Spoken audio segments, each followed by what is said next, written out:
नमस्कार शेतकरी मित्रांनो, स्वागत आहे तुमचं आपल्या सोनू पवार इन्फॉर्मेशन योजना या मराठी यूट्यूब चॅनलवरती। शेतकरी बांधवांसाठी सध्याची सर्वात मोठी बातमी म्हणजे पुण्यश्लोक अहिल्यादेवी होळकर कर्जमाफी योजना।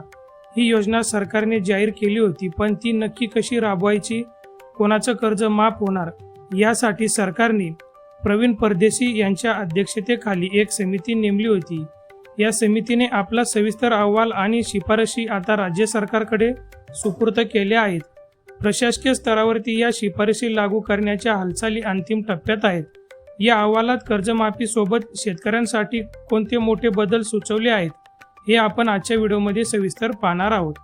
मित्रांनो, प्रवीण परदेशी समितीने कर्जमाफी केवळ आकड्यापुरती मर्यादित न ठेवता ती अधिक प्रभावी करण्यासाठी काही महत्त्वाच्या शिफारशी केल्या आहेत।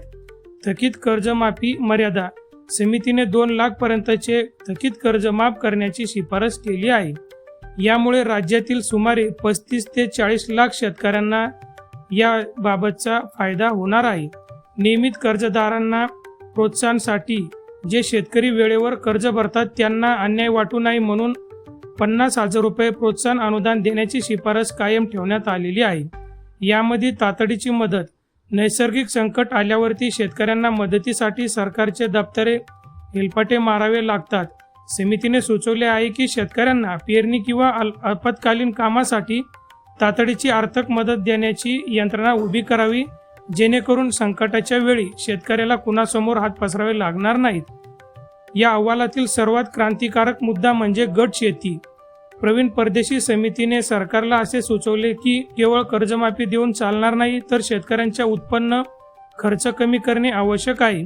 त्यासाठी शेतकरी बांधवांनी एकत्र येऊन गट शेती केल्यास त्यांना बियाणे, खते आणि अवजारे सवलतीच्या दरात मिळतील आणि उत्पन्न वाढ होईल।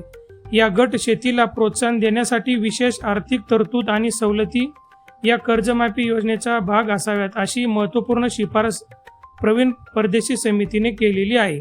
आता प्रश्न उरतो की ही योजना कधी लागू होणार। तर मित्रांनो, प्रवीण परदेशी समितीचा अहवाल जो आहे तो राज्य सरकारला देण्यात आलेला आहे।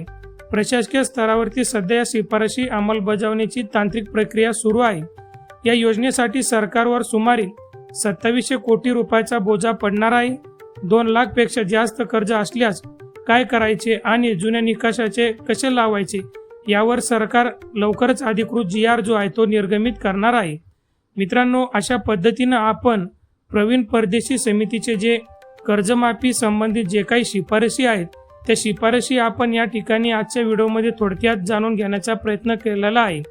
प्रवीण परदेशी समितीने ज्या शिफारशी आहेत त्या शिफारशी राज्य सरकारकडे सुपूर्द केलेल्या आहेत। मित्रांनो, पुण्यश्लोक अहिल्यादेवी होळकर कर्जमाफी योजना ही प्रवीण परदेशी समितीच्या शिफारशीमुळे अधिक सर्वसमावेशक होणार आहे।